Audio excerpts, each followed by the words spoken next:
السلام علیکم، بسم اللہ الرحمن الرحیم۔ خالص عربی زبان اور دیہاتی نشو و نما کے لیے عربی لوگ اپنے نوزائیدہ بچوں کو دائیوں کے حوالے کر دیا کرتے تھے۔ بنو اسد کی دائیوں کا قافلہ مکہ پہنچا اور ان گھروں کا رخ کیا جہاں نوزائیدہ بچے تھے۔ بہت سی دائیاں عبد المطلب کے گھر بھی گئیں، لیکن جب انہیں پتہ چلا کہ یہاں بچہ یتیم ہے تو وہ انعام و کرام نہ ملنے کی وجہ سے وہ بچہ چھوڑ جاتی۔ اس طرح دائیاں آتی رہیں جاتی رہیں، کسی نے آپ کو دودھ پلانا منظور نہ کیا، اور کرتے بھی کیسے؟ یہ سعادت تو حضرت حلیمہ کے حصے میں آنا تھی۔ جب حلیمہ مکہ پہنچی تو انہیں معلوم ہوا سب عورتوں کو کوئی نہ کوئی بچہ مل گیا ہے اور اب صرف وہ بغیر بچے کے رہ گئی ہیں، اور اب کوئی بچہ باقی نہیں بچا۔ ہاں، ایک یتیم بچہ ضرور باقی ہے جسے دوسری عورتیں چھوڑ گئیں۔ حلیمہ سعدیہ نے اپنے شوہر عبداللہ ابن حارث سے کہا، خدا کی قسم مجھے یہ بات بہت ناگوار گزر رہی ہے کہ میں بچے کے بغیر جاؤں، دوسری سب عورتیں بچے لے کر جائیں، یہ مجھے تانے دیں گی، اس لیے کیوں نہ ہم اس یتیم بچے کو لے لیں۔ عبداللہ بن حارث بولے، کوئی حرج نہیں، ہو سکتا ہے اللہ اسی بچے کے ذریعے ہمیں خیر و برکت عطا فرمائے۔ چنانچہ حضرت حلیمہ سعدیہ رضی اللہ تعالی عنہا عبد المطلب کے گھر گئیں۔ جناب عبد المطلب اور حضرت آمنہ نے انہیں خوش آمدید کہا۔ پھر آمنہ انہیں بچے کے پاس لے آئیں۔ آپ اس وقت ایک اونی چادر میں لپٹے ہوئے تھے۔ وہ چادر سفید رنگ کی تھی۔ آپ کے نیچے ایک سبز رنگ کا ریشمی کپڑا تھا۔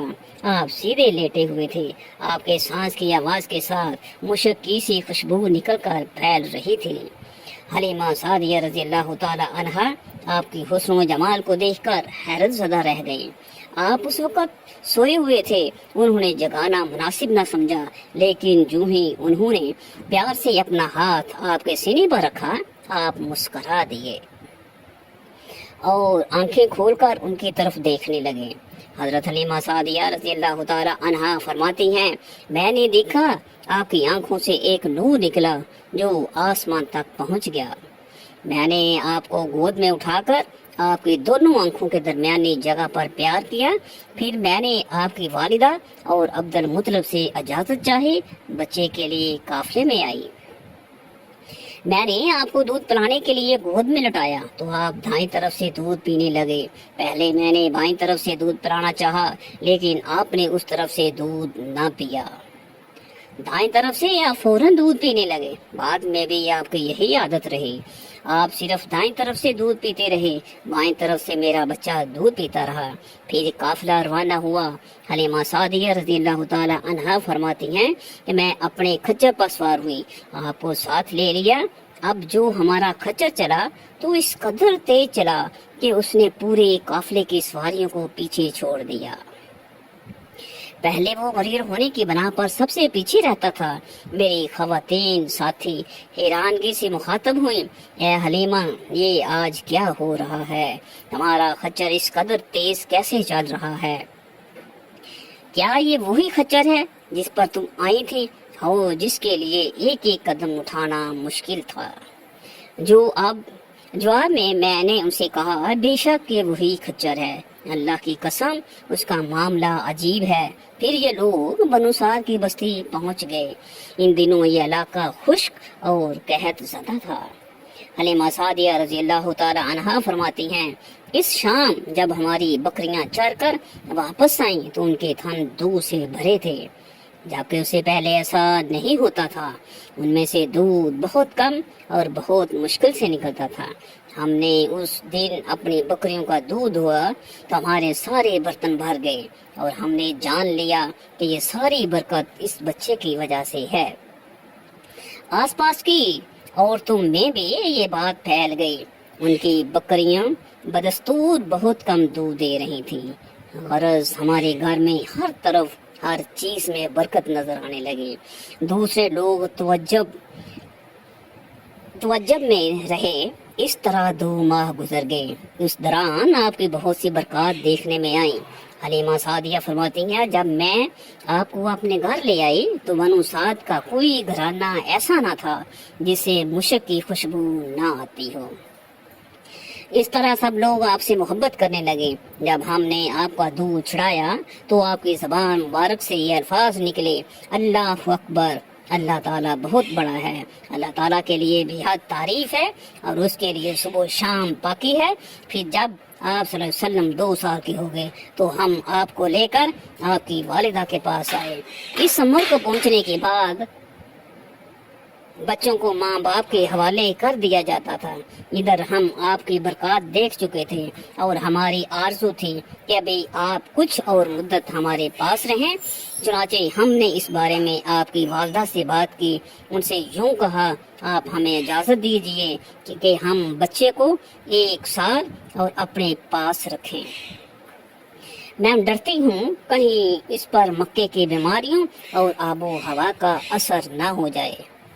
جب ہم نے ان سے بار بار کہا تو حضرت آمنہ مان گئیں اور ہم آپ کو پھر اپنے گھر لے آئے۔ جب آپ کچھ بڑے ہو گئے تو باہر نکل کر بچوں کو دیکھتے تھے، وہ آپ کو کھیلتے نظر آتے، آپ ان کے نزدیک نہ جاتے۔ ایک روز آپ نے مجھ سے پوچھا، امی جان یہ کیا بات ہے، دن میں میرے بھائی بہن نظر نہیں آتے؟ آپ اپنے دودھ شریک بھائی عبداللہ اور بہنوں انیسا اور شیما کے بارے میں پوچھ رہے تھے۔ حلیمہ رضی اللہ تعالی عنہا فرماتی ہیں میں نے آپ کو بتایا وہ صبح سویرے بکریاں چرانے جاتے ہیں، شام کے بعد گھر آتے ہیں۔ یہ جان کر آپ نے فرمایا تب مجھے بھی ان کے ساتھ بھیج دیا کریں۔ اس کے بعد آپ اپنے بھائی بہنوں کے ساتھ جانے لگے، آپ خوش خوش جاتے اور واپس آتے۔ ایسے میں ایک دن میرے بچے خوف زدہ انداز میں دوڑتے ہوئے آئے اور گھبرا کر بولے، امی جان جلدی چلیے ورنہ بھائی محمد صلی اللہ علیہ وسلم ختم ہو جائیں گے۔ یہ سن کر ہمارے تو ہوش اڑ گئے، دوڑ کر وہاں پہنچے۔ ہم نے آپ کو دیکھا، آپ کھڑے ہوئے تھے، رنگ اڑا ہوا تھا، چہرے پر زردی چھائی ہوئی تھی،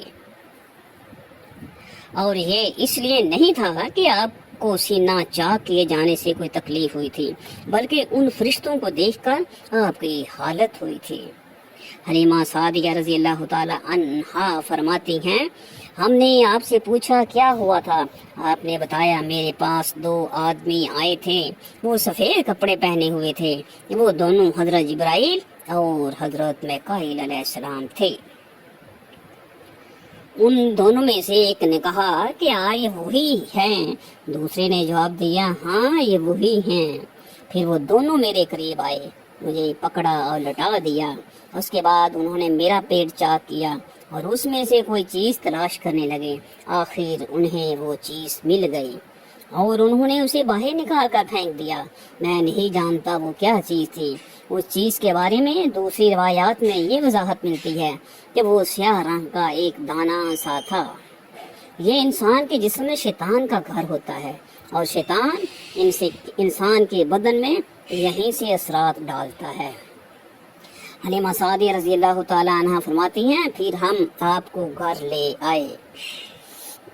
اس وقت وہ میرے شوہر عبداللہ بن حارث نے مجھ سے کہا حلیمہ مجھے ڈر ہے کہیں اس بچے کو کوئی نقصان نہ پہنچ جائے، اس لیے اسے اس کے گھر والوں کے پاس پہنچا دو۔